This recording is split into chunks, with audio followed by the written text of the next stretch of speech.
Hey, welcome back. We have a knife here, and I'll be using this Vosteed to do the unboxing.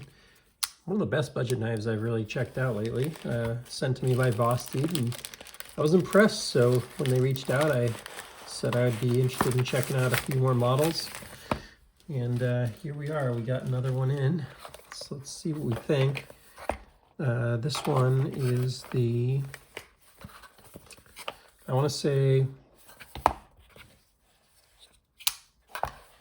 oh, it's just slipped my mind, but it will come to me as we go through this. I'm pretty sure it's written somewhere in here. But yeah, let's check it out, see what we think. All right. So,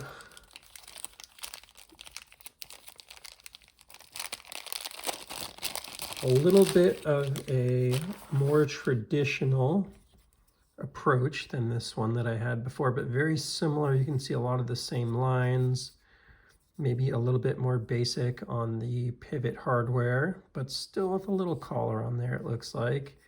Also a button lock, definitely a different approach, not recessed like this one. Let's see how it is there. Of course, 14C28N. Really like that forward choil on this one. It's actually very similar. So I know it's porcupine and something. I just can't remember which one's which. So I'll make sure that that's all correct in the information here. But man, I really liked this one because it was like the Oz Roosevelt. And that's one of my favorite knives that I've ever handled. This one is interesting. It has an interesting balance point right here. Thumb stud instead of a thumb hole, which I prefer the thumb hole, but the thumb stud also feels really good here. I'm going to log in and get all the info here. Unfortunately, this one I didn't get a printout ahead of time, which is unfortunate. But let me log in, and we'll get the info that we need. So we're just a minute away here. All right. So they have sent, boom, boom, boom. The Raccoon. The Raccoon. That's right. And I remember actually when I got this one, I believe it came with the porcupine. I want to say it came with like a raccoon sticker or something. So I think that's one of their flagship knives here.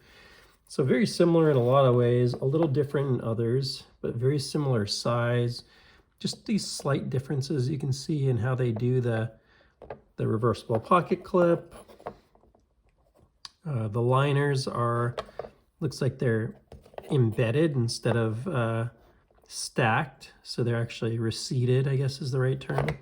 Recessed liners. Mentioned the hardware differences. You got 2 screw versus 1, but 2 there versus 1 here. So I always thought this was kind of crazy, the number of standoffs that the porcupine had. So the Raccoon seems a bit more balanced in how they've done some of that there. It looks perfectly centered here to me, which is great to see.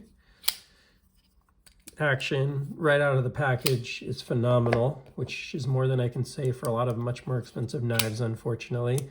Same exact experience I had with the I'm going to keep forgetting the names of each of them, with the porcupine. So that's all great to see. Now you never know. They knew that this was being sent in as a review knife, but you have a more standard pocket clip there versus a bent wire pocket clip. And let's give this a quick try in the pocket, see how it feels. Went right in, no problem. A little light on the strength, so it's a little bendy here. So not super strong on the pocket clip. Oh, what was I going to check? I was not going to check the size first. I was going to see, yeah, so it is a steel pocket clip.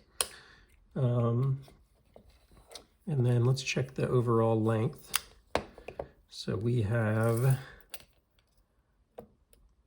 a 7.625 overall length, just under 3 inches of cutting edge. I'd call it like just at 2.99 inches, but a 3¼ inch blade.